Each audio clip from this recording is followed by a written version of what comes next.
My fiancée went out with another guy the night before we were supposed to tie the knot, so I ended up marrying someone else.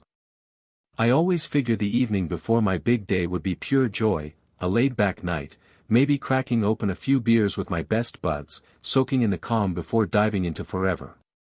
But there I was, glued to my phone, my fingers hovering over the screen, as a text popped up that turned my world upside down.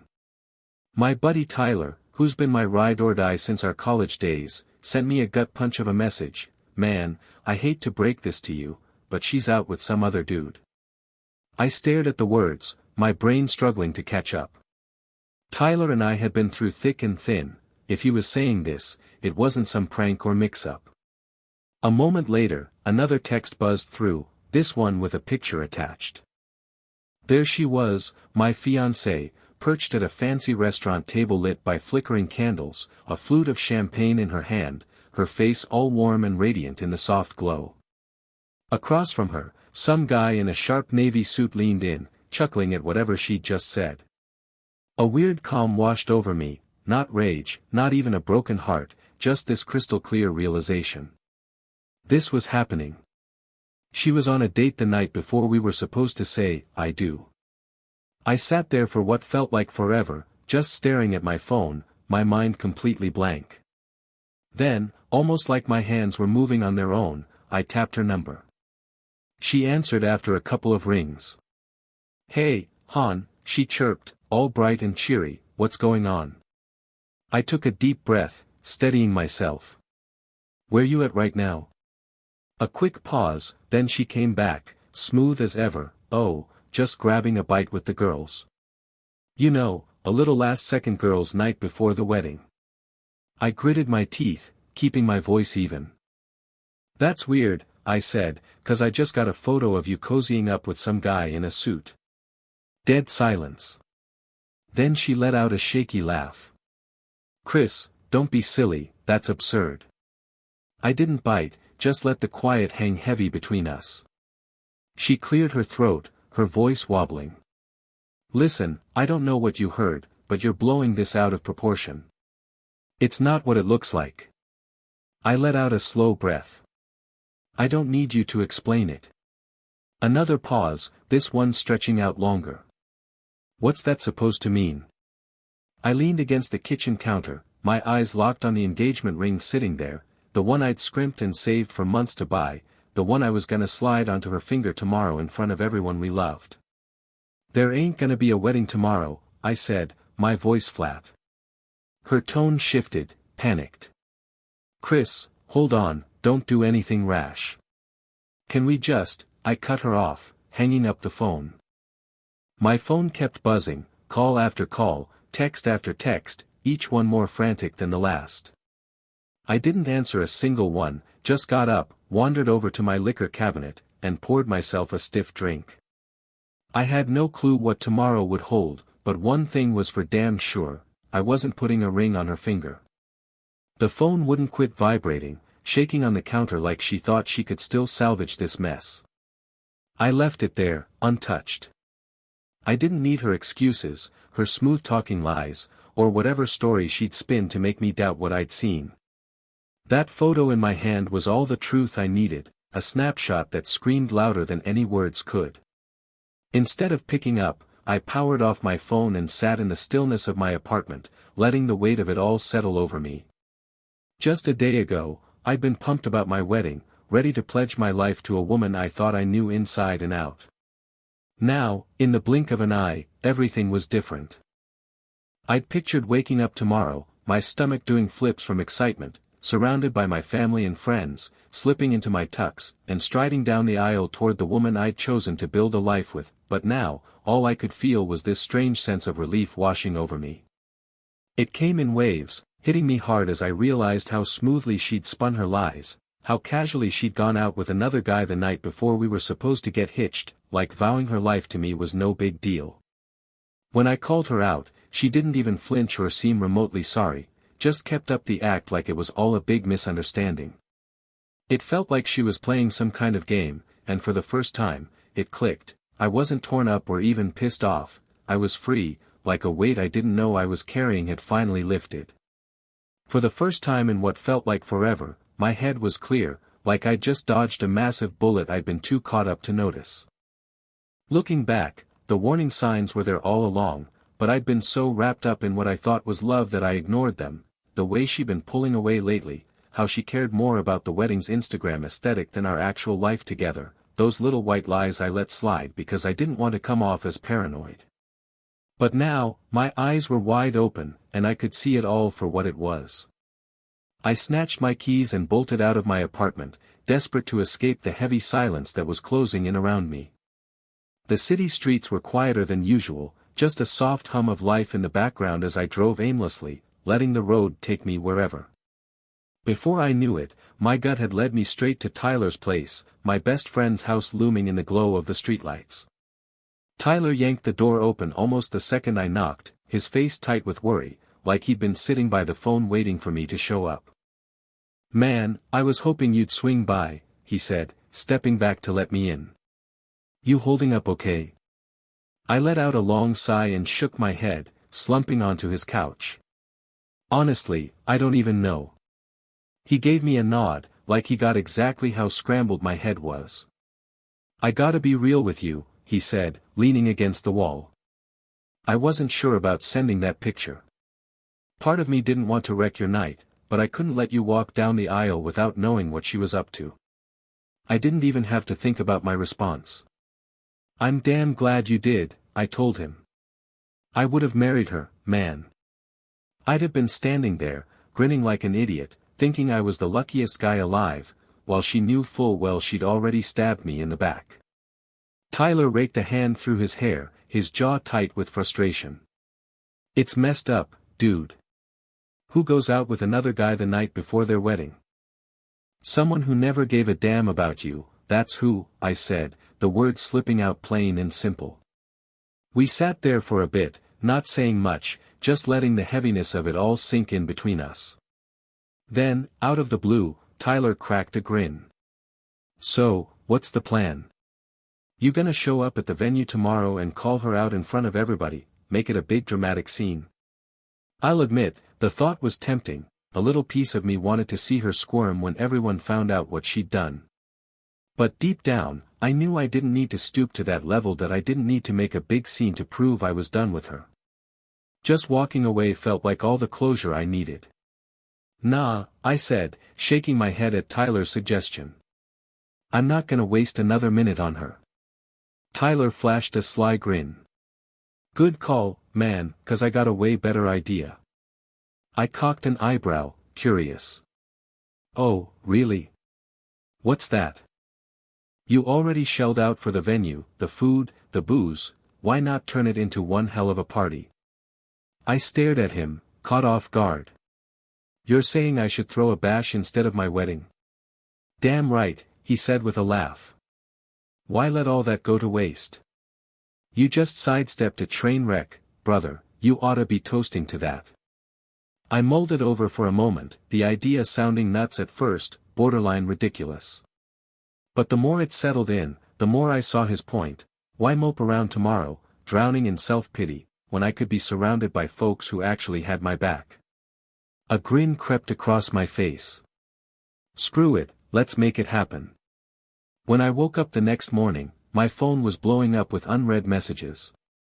Some came from mutual friends, clueless about the drama, still thinking today was my big wedding day. Others were from people who'd caught wind of what went down, checking if the rumors were true. But the bulk of them? Yeah, they were from her. I didn't even bother glancing at them. I could already guess the playbook. First, she'd deny everything, spinning some story about how I got it all wrong. Then, she'd try to guilt me, saying I was overreacting over one little slip-up, and if that didn't work, she'd flip to anger, pissed that I dared to walk away before she could talk her way out of it. I wasn't about to get sucked into her drama. Instead, I poured my energy into the party, letting her mess fade into the background. Tyler had already jumped into action, spreading the word to our friends and family, letting them know the wedding was cancelled but the night was still on for a celebration. At first, some folks were thrown off, unsure if showing up was even okay, wondering if it'd be awkward. But the more they thought about it, the more they got on board. why let a good night go to waste? When I rolled up to the venue, everything was set up just like we'd planned, tables decked out, decorations sparkling, lights casting a warm glow. It looked like a wedding reception in every way, except there was no bride, and I was perfectly fine with that. The caterers were bustling, drinks were flowing, and the music was pumping through the speakers. The only thing missing was the woman I'd once thought I'd spend my life with, and honestly, I didn't miss her one bit. Tyler was the first to spot me, striding over with a big grin and clapping a hand on my shoulder. "Well, damn, you actually showed. I half expected you to bail at the last minute." I smirked back. "Miss my own party? Not a chance in hell." He chuckled. "Fair warning, though, some folks are gonna have questions." I wasn't surprised. I knew not everyone would be in party mode, some showed up out of duty, tiptoeing around, waiting to see how I was holding up before picking a side. But I didn't give a damn about their judgment. All that mattered was being here with the people who truly cared, turning what could have been the worst night of my life into something worth celebrating. As I wove through the crowd, shaking hands, trading laughs, and soaking in the good vibes, I caught sight of her, not my ex, but someone else entirely. Lauren. We'd been buddies for years, always clicking without even trying, like we just got each other. But tonight, something felt different. Maybe it was the warm smile she flashed when she saw me, or the way she tilted her head, sizing me up like she was trying to read my thoughts. Or maybe it was just that she was here, standing by me when so many others had ghosted the second they heard the wedding was off. Lauren strolled over, a drink cradled in her hand. "Well, damn," she said, one eyebrow arched, "you're actually pulling this off." I let out a chuckle. "What, you didn't think I had it in me?" "Honestly?" "Yeah, I'm kinda shocked," she admitted, taking a quick sip from her glass. "Most folks would be holed up somewhere, wallowing in their misery, trying to piece together where it all fell apart." I gave a casual shrug. "Guess I'm not your average guy, then." A faint smile tugged at her lips. "Nope, you sure ain't." For a moment, we just stood there, the soft hum of music drifting around us, mingling with the chatter and laughter of the crowd. Then she leaned in a bit closer. "Just so you know," she said, her voice warm, "I think you did the right thing." I locked eyes with her, really taking her in, and something hit me like a ton of bricks. I wasn't just moving past this mess, I was truly free. The party was in full gear, and for the first time in ages, I felt like I could finally catch my breath. No weight on my shoulders, no stress gnawing at me, no expectations to live up to, just me kicking back with people who genuinely gave a damn. The music was cranking, drinks were pouring, and everywhere I looked, folks were cutting loose, grinning, and having a blast. And the best part? Nobody was bringing up her name. Of course, I knew that wouldn't last all night. As I moved through the crowd, a couple of people pulled me aside, their faces hesitant, curiosity peeking through their polite smiles. "Dude, I gotta know, what the hell happened?" my cousin finally blurted out, unable to hold it in. I took a swig of my beer and gave a half shrug. She made her move, and I made mine. That was all I felt like sharing. I wasn't about to let this night turn into some sad sob story. Most folks nodded, got the hint, and let it drop. But not everyone was ready to move on. One of her bridesmaids, this girl I'd never really vibed with, marched up to me with a scowl, arms crossed like she was about to give me a lecture. "You didn't even let her explain herself," she snapped, her tone dripping with judgment. I let out a dry laugh. "Explain what?" "How she was out whining and dining some other guy the night before we were supposed to get married." She flinched, clearly not ready for me to lay it out so plain. "People screw up sometimes," she pushed, doubling down. I looked her dead in the eye, my voice steady. "Cheating's not a slip-up, it's a choice she made." That shut her up. After a few seconds of tense silence, she spun around and stormed off, clearly out of arguments. I wasn't here to entertain excuses, not from her, not from anybody. As the night rolled on, I started to loosen up even more. I hit the dance floor, tossed back a few drinks, cracked up at dumb jokes, and somehow, I kept gravitating toward Lauren. It wasn't planned, not at first, but every time I turned around, there she was, snickering at my snarky comments, rolling her eyes when Tyler dropped another lame one-liner, or giving me a playful nudge when I said something over the top. The more we talked, the more it dawned on me, she'd always been around, not in a loud, obvious way that made me stop and think, but in a quiet, steady way that I'd never fully appreciated before. Now, though, it was like I was seeing her with new eyes, really noticing her for the first time. Eventually, Lauren and I slipped out to the balcony, leaving the lively crowd behind, the chilly night air hitting us like a sharp wake-up call compared to the cozy warmth of the party inside. "You're not the same tonight," she said, tilting her head as she sized me up with a curious look. I leaned against the railing, letting out a long, slow breath. "Yeah, I'm not feeling like my old self either." She nodded, sipping her drink thoughtfully. If this had happened to someone else, they'd probably be locked in their room, wallowing in misery. But you flipped your own wedding into a full-blown bash, that's some serious nerve. I let out a soft laugh. Or maybe I'm just a little crazy. She flashed a grin. "Nah, you're not nuts. You're finally chasing what actually lights you up."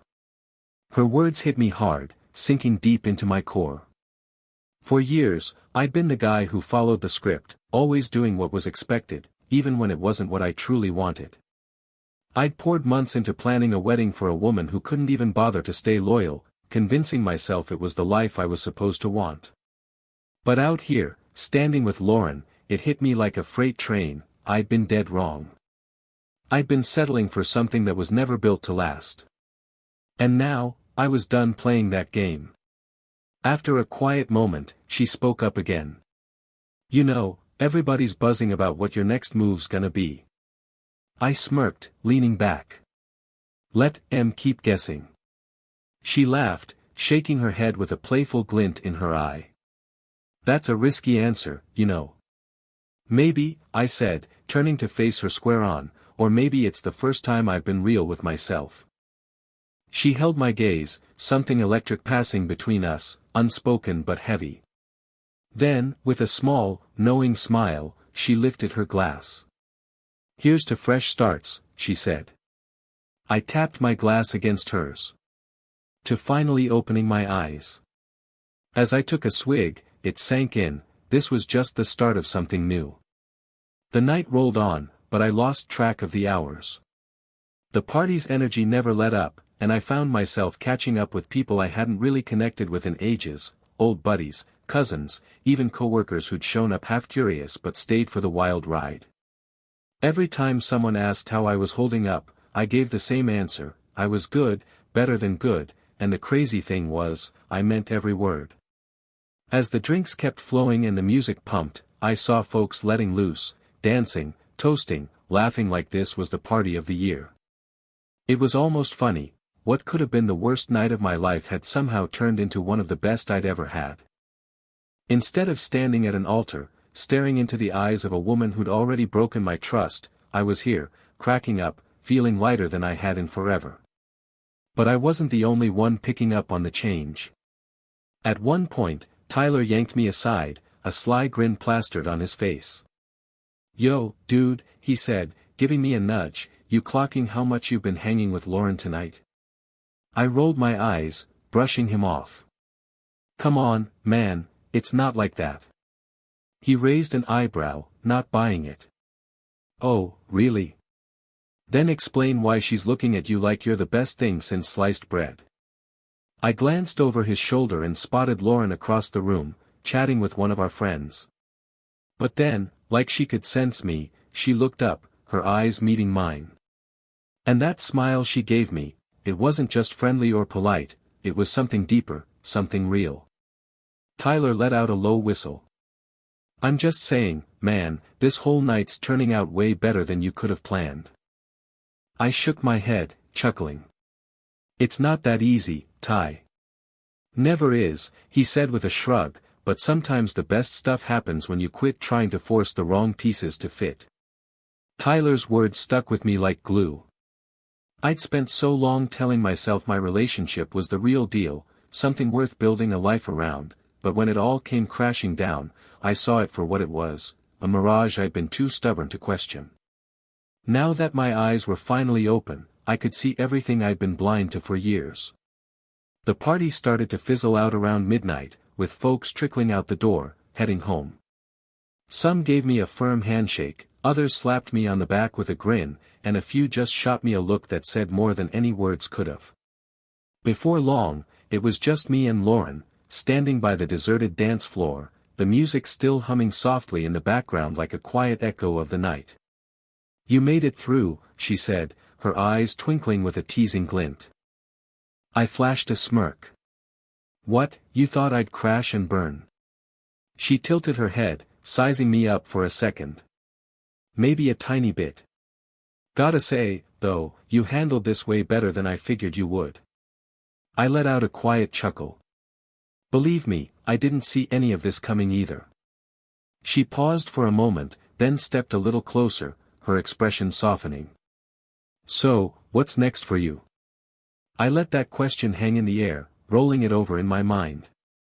For the first time in forever, I didn't have a roadmap, no wedding to plan, no honeymoon to pack for, no future tied to someone who was never truly mine to begin with. But instead of freaking me out, that blank slate felt like a gift. It felt right. "Honestly, I got no clue," I admitted, "but I'm kinda cool with that." Her smile widened, and there was something new in her eyes, something warm, something that felt like possibility. "Well," she said, her voice gentle, "wherever you're headed, I got a feeling you're gonna be just fine." As I stood there, really taking her in, a realization hit me square in the chest. Maybe this night wasn't the end of the road after all. Maybe it was the start of something better, something honest and true. And for the first time in ages, I was genuinely pumped to see where it might lead.